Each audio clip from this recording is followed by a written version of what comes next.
It's that time of the year again. We're back looking at some of the biggest transfer rumours in the world of football over the last 7 days. And judging by this list, there are some absolute shockers. Let's start with some major news from yesterday. That is the fact that Chelsea are reportedly chasing down the signing of Georginio Rutter, the Brighton forward, this summer. Now, this rumour comes from Florian Plettenberg over in Germany. He's usually quite reliable, and it adds fuel to the fire, really, doesn't it? That Chelsea are going to look to add yet more forwards to their already very deep roster, despite the fact they've got players like Kendry Paez, Willian Esteval arriving in the summer. The beauty, though, of Rutter is his versatility. He can play as a number 9, as a second striker. I think he could definitely play wide. He's in the top 5% of forwards for successful take-ons and progressive carry rate. Despite that, though, there are a couple of issues I see immediately with this transfer. I don't think Chelsea fans will be too happy seeing the club dip back into the Brighton market.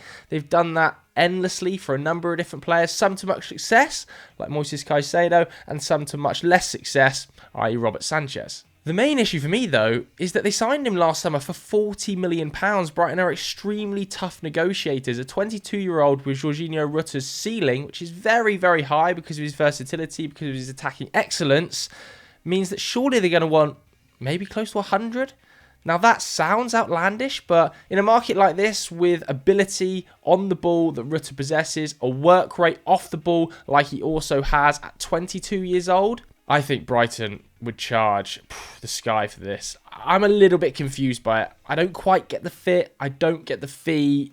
The fact he signed a year. All in all, I don't quite get it. Do we get Kingsley Coman to Arsenal? This rumour bubbling away nicely, isn't it? He would certainly bring a lot of know-how to that wide role. You think it would be to compete with Martinelli on the left and also cover Bukayo Saka on the right, although I expect that's what Nwaneri is going to do next season. I just have reservations about that injury record, man. He's only once in his professional career, bearing in mind he's 28 now, started over 20 league games. 3 injuries this season, 4 injuries the season before, 5 injuries the season before that.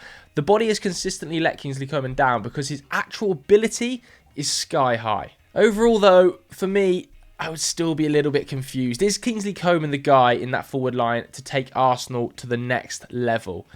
Not quite for me. I think he's probably past his best and the injuries hamper him. What about William Saliba, fresh off the back of knocking Real Madrid out of the Champions League? Well, he is now linked to that club, isn't he? Real Madrid continuously linked to his name over the last 6 months, and that has picked up some revs in the Madrid press over the last 7 days. What's interesting about Saliba is that he only has 2 years left on his contract, which really surprised me, and it's no doubt that Arsenal are trying their damnedest to get that deal agreed, because we are looking at the finest young centre-back in world football. Of that, there's clearly no doubt. And when I say young, it's not super young because he's 24 years old, but he is approaching his prime, and this is where Real Madrid have really manoeuvred themselves smartly in the market in recent years. If they don't think they can get a player for a reasonable enough fee, then they just hold off and they whisper in his ear, and they eventually convince him to join on a free transfer, which could well happen in 2027. Do I see this happening this coming summer for any sort of fee? Absolutely not. I think it's totally unrealistic that Saliba goes to Madrid this summer. Let's shift our attention back to Chelsea and talk about Nico Williams, a player that definitely feels like he fits into this Chelsea transfer strategy of signing very high ceiling youngsters. Slightly more achievable because he does have the £50 million release clause, which seems like great value. Again, his underlying numbers stand out. Top 3% for take-ons. One of the highest dribble volumes in the entirety of Europe. In fact, he's put up the 5th most dribbles of any player on the continent in 2025. All of this while continuing his excellent goal involvements. He scored some bangers this season. 16 goal involvements last season. Just the 10 this season, but plenty of the season to go. I love Nico Williams, and I would be really scared if Chelsea get hold of him. I think that's a potential wowzer on that left-hand side. It would be, in my opinion, an upgrade on Sancho. I mean, if he goes to the Europa League final and wins it with Bilbao, it would be special. I would love to see Bilbao in that Europa League final. And if, like me, you're going to try and get to a big European game this season or the Club World Cup in America this summer, you're going to want to avoid a huge roaming bill. So whenever I'm watching games in a different country, I use Airalo to get myself an Esim. 15 million travellers across the world trust them to provide global data connectivity wherever they are in over 200 different countries and regions. Let's say in some extremely hopeful world, I do end up going to the Europa League final in Spain in Bilbao. Using Aerolo couldn't be simpler for the trip. All I've got to do is simply download the app. Then I've got to choose my plan, purchase an eSIM based on the destination I'm going to. So obviously in this case, it would be Spain. Then once it's installed, you activate it and you're good to go straight away. What's great is that there's zero waste. There's none of that fiddly packaging because it's 100% digital. So if you want your own eSIM with Aerolo, click the link in the description or scan the QR code on screen right now. Use the code JOET3. You'll get $3 off your first eSIM purchase. It's definitely worth it. Bringing it back to the transfers now then, because another player that is linked to Chelsea is Jamie Gittens. They're clearly looking to sign a right-footed left winger. There's a bunch of links over the recent days and weeks. I've seen David Ornstein talk about it. I've seen Fabrizio Romano talk about it. And Jamie Gittens is a very viable style player, again like Nico Williams, for this project. It doesn't feel like the Chelsea hierarchy, be it Winstanley or Stewart, want to sign established players. I can't see a world in which they go and take a 25, 26-year-old player. It just doesn't seem like it's going to happen. So could Jamie Gittens be the answer because he's having an astounding season at Dortmund? He's still just 20 years old, and like Nico Williams, he's a superstar in the 1v1s. He's put up top 1% of all European wingers for take-ons. His dribble rate is almost as high as Nico Williams. His output is pretty exceptional this season in a diabolically mediocre Borussia Dortmund side. I mean, 11 goal involvements in 19 league starts is nothing to be sniffed at when they've had the tumultuous campaign that they've had. For me, it wouldn't quite be the Nico Williams wowzer, and I think maybe the Euros has something to do with that Nico Williams in my head still has this absolute genius X-Factor ability that just blew my head off when I watched him play for Spain. And that's not to say Gittens can't get to that level, but I think at the moment, he's not quite there. And he is younger than Nico Williams. He's 2 years his junior. I just think he would probably cost more. Is that just me that could see Dortmund saying we want 60, 70 million pounds for another young English winger? Okay, we saw loads of links with Destiny Udogie and Manchester City this week. Man City reportedly looking to chase down a left-back this summer. Could that well be Destiny Udogie, who has fallen a little bit out of favour, partially down to significant injuries to his hamstrings, but also partly down to the form of players like Jed Spence at Spurs? The issue City are going to have here is that he's under contract until 2030. They would be negotiating with the hardest negotiator in the Premier League, Daniel Levy, to think about signing a 22-year-old fullback that many of us were calling the best left-back in the Premier League not 8 months ago. Last season, across the entire campaign, I think that was a generally held opinion that Destiny Udogie was the best, if not one of the three best left-backs in the Premier League. So to think about signing him now at any sort of reasonable fee feels unrealistic, despite the fact he is coming off the back of 3 hamstring injuries in 8 months, major hamstring surgery last April, which feels like it's maybe setting back a little bit. But even then, he's put up 22 Premier League starts this season. He's in the top 10% of European fullbacks for his progressive passes. He's really talented on the ball, works very hard off it because he's in the top 5% of European fullbacks for tackles, and he would be a nice fit in a different style of Man City system. He's very different to a Josko Gvardiol in the way he plays. And would this mean that Josko Gvardiol then plays as a centre-back? I do see Man City having significant turnover and potentially a tactical shift-up this summer. So maybe Udogie is a signal of that. But either way, I'm still going to list this as unrealistic. How much would he cost to get out of Spurs? Let me know in the comments below, because I think we're talking eye-watering amounts. We're on to the next rumour, and that's Aaron Ramsdale to Manchester United. We're going to talk about Andre Onana's future a little bit later. And in last week's video, if you haven't watched it already, go and watch that after this. I spoke about whether or not Man United need or do not need a goalkeeper this summer. And in that video, I came to the conclusion that despite Onana's form, United would struggle to afford a goalkeeper this summer. But could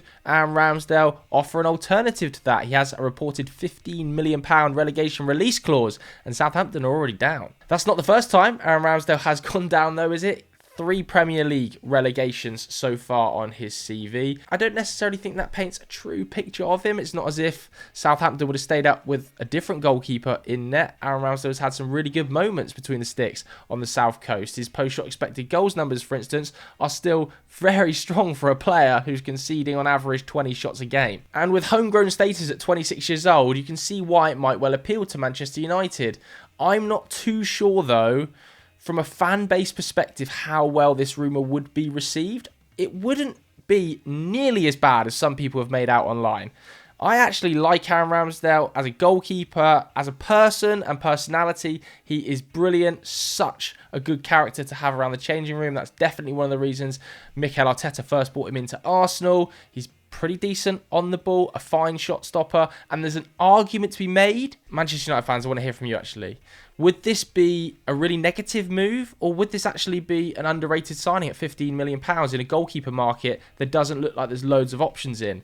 I think it's the latter, an absolutely fine move. Personally, I would maybe go for Joan Garcia, who's got a release clause reportedly in the similar region to Aaron Ramsdale, maybe a slightly bit higher. I think he's been the outstanding goalkeeper in La Liga this campaign, still only 23 years old himself, has a huge ceiling, and you'd be competing with the likes of Real Madrid, Arsenal potentially for his signing, but could guarantee him the gloves. I'd go Joan Garcia, but I'm going to get hammered for this. I can see the positives around Ramsdale. Let's swing up to Liverpool, who are still linked with Milos Gyokeres. I mean, this is just a tap-in, isn't it? Reportedly available for £40 million. Liverpool have had left-back issues this season, despite the fact that Andy Robertson has put up the fifth most minutes of any Liverpool outfield player this season. He hasn't put up an assist, which is a first for him since joining the Reds, and he's still putting up the top 5% of European fullbacks for shot-creating action. So he's putting it out there, but he's starting to make mistakes, and I think Liverpool fans wouldn't mind a situation where he plays a second fiddle role to a signing like Milos Gyokeres at the right price. Now, Milos Gyokeres has an incredibly high ceiling. He's still 21 years old. His ball progression numbers are off the charts. His work rate is off the charts. That is an absolute must of an Andoni Iraola system. The highest presses of any team in the Premier League. Milos Gyokeres is a leader. It feels like a plug and play this. He feels supernatural in the left-back role. At £40 million, this is a wowzer for me. Sticking with Liverpool for our next couple of ones, and Mark Guehi's name continues to be linked with the club. I think this would be a sensational move. I'm putting this straight in wowzer. At 24 years old, I think he's one of the most outstanding centre-backs in the entire Premier League. He plays in a 3, can play in a 4. As soon as he suited up for England at the Euros, he immediately looked like he was our best centre-back, probably our best player across the course of the tournament. He has been astonishingly good for Crystal Palace, not only as a leader and on-the-ball operator, but an off-the-ball workhorse. I think Liverpool need central defensive cover. Ibrahima Konate is entering the final year of his Liverpool contract next season. Quansah has started 2 Premier League games. He's had 3.5 total 90 minutes. It's not enough. One of those starts came in the first game of the season. Yes, Virgil van Dijk has signed that new contract, reportedly, but he needs help. And Mark Guehi, as a long-term leader of the back line, to play alongside Virgil van Dijk, to rotate in and out with Virgil van Dijk. He's played as a left centre-back, a right centre-back. This is the all-round package that, for me, suits Liverpool. He's going to have a good fee because of that contractual situation. If you could get him for £40 to £50 million, it's a tap-in. From the back line to the forward line, let's talk about Ugo Ekitike, heavily linked with Liverpool this week to the tune of an eye-watering €90 million. Now, how much do you believe in him? We are talking about one of the finest young strikers in world football. I said last week this was probably too much of a risk for Manchester United at that fee because of the budget, because of where United are in the league. But for Liverpool, coming into a system and a structure that is very settled, replacing a number 9 that doesn't quite exist right now. They flirted with Diaz there. Jota's had injury problems. Nunes hasn't quite hit the heights. I think there is an opportunity here for Ekitike to be the starting man at Liverpool. Now, I'm not saying he would come in and immediately be one of the best strikers in the league, but when we talk about Alexander Isak being unrealistic at £150 million, now he's not got the level of Isak right now, I want to make that abundantly clear, but as an all-round package, it comes quite close stylistically.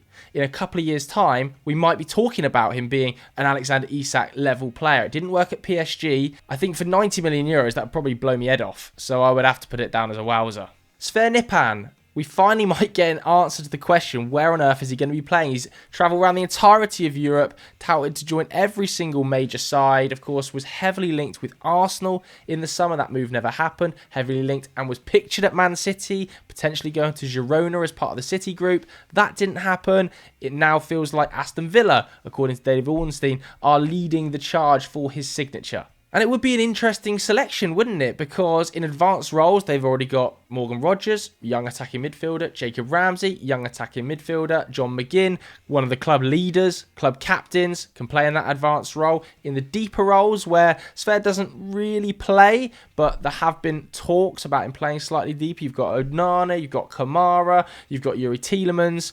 The midfield is pretty stacked at Villa. This would be a statement signing. To be able to even win his signature ahead of an Arsenal or the City group, for me, would make it a good move. I'm really interested to see where he fits in Unai Emery's setup. Taking it back to Manchester United, we're going to talk about Antoine Semenyo. Rumours that Ruben Amorim really likes Antoine Semenyo as one of those forward options. We're also going to speak about Matheus Cunha, and I did so last week on this show. I like Semenyo a lot. A real shot volume monster, taking over 3.5 per 90, getting up there towards Erling Haaland's golden four, as is Matheus Cunha. And he's also a player that's been really consistent. 31 starts this campaign, 10 goal involvements last season, 12 goal involvements this season. It feels like he's improving under Andoni Iraola. One of the best things about Semenyo, in my opinion, is you can tell he hasn't come through a classic academy system. He's bounced around the academies. He's played out of academies. He's played lower level football because he's really unorthodox. He plays like a street footballer. I really enjoy watching Semenyo at his best. And I think you can tell that in his shot distances. His average shot distance away from goal is nearly 20 yards. So he likes to strike the ball from range. And he is excellent at it. He's a very powerful ball striker. For me, this would be a good move. It would be an instant upgrade for Manchester United's forward line. But there would be question marks about the price. If Gyokeres is going for 40, we know Dean Howson, who we're going to speak about later, has a £50 million buyout clause. There's no way they let all three go. In fact, I'm actually going to put it in unrealistic. Bournemouth ain't going to need the money. They're going to run that suitor up, and I could see him ended up going for £70+ million, which United, I see being more realistic, go for Cunha at that rate. What about Rasmus Hojlund, reportedly returning to Italy? Juventus heavily interested in him over the last week. For me, I would be slightly confused about this one. I know that Dusan Vlahovic only has a year left on his contract. It's likely he's going to be shipped out. He's got 44 goals in 100 Juventus games. At Fiorentina, he had 42 goals in 100 Fiorentina games. So he's going at about 4 goals every 10 appearances. Hojlund is not going at that. But I don't see United cutting their losses on Hojlund this summer. I think he gets at least one more season. He's still only 22 years old. Juventus aren't going to want to pay what United need to get to be able to mark this down as a book profit. I think from all angles, it doesn't quite work. What about Arda Güler to Arsenal? This was being touted by the Madrid press because of a lack of minutes, 700 in the league this season. A highly talented player. We've seen that for the Turkish national team and in spits and starts for Real Madrid. Again, slightly unrealistic in my opinion. I just think Real Madrid are going to want to keep hold of Arda Güler for at least one more campaign. If not, it might well be a loan move to try and get him a bit of confidence. But a full sale, a permanent sale to Arsenal? I don't see it. A report this week in one of the major English newspapers linked Marcus Rashford, not to Aston Villa, but to Crystal Palace. Now, there are reports starting to develop, aren't there, that maybe Aston Villa can't quite afford Marcus Rashford. Can they afford his wages of over £300,000 a week despite having the option to buy? And if that's the case, how on earth are Crystal Palace affording it? I don't see a world in which Marcus Rashford's wage drops dramatically enough to see Crystal Palace on the table here. He's a £300,000 a week player at Manchester United. That will be a stumbling block, even at Aston Villa, who are operating at about 96% wage to turnover ratio, which is already far too high. It's seen them penalised on the European standing. Unrealistic. Marcus Rashford to Palace. I mean, it would be amazing, wouldn't it, to see Ollie Glasner get a chance to manage Marcus Rashford in one of those front three roles. Eze, Rashford, Mateta. Matheus Cunha to Manchester United, still doing the rounds. £62 million release clause. The Athletic this week, the latest to report that Man United are very interested in triggering that come the summer. They're not going to be alone though. Tottenham said to want him. I just think for a system fit, he's perfect for one of those 2-10 roles. He plays it at Wolves now. He actually missed 4 games, didn't he? And Wolves won all 4 of those games. There was a bit of narrative developing. Has Cunha actually been that good, or has he been holding Wolves back? Has he got disciplinary issues? Well, if you watched my last video on Cunha to Manchester United. I explain why I think he would be such a lovely fit for that role. It's a really good move, even at £62 million. He's still only 25, by the way, and he's approaching yet another season of nearly 20 goal involvements in the Premier League for Wolves. Kevin De Bruyne has this week been linked to Inter Miami. I love this one. The idea of KDB playing alongside Messi. Whoa, if you're from Miami, this is an absolute wowzer. For everybody else, this is probably just a good move. I would like to see that happen just because he's one of the greatest players in the Premier League. Messi's the greatest player of all time. The link-up would be fun. Let's talk about Andre Onana then. We spoke about him briefly earlier and a rumoured exit. Again, this was in The Athletic that United could well let him go this summer if they can book a profit. Now, we've got £26 million left to pay off to Inter Milan. That's a hefty fund. So United are going to have to find a buyer willing to pay in excess of £26 million because that's what's left on the books at the moment. They've already paid off about £20 million of it to the Italians. And that £46 million fee that he originally arrived for looks large now, doesn't it? At the time, I think everybody was saying this is going to be a really, really good signing. It's going to change the way United play.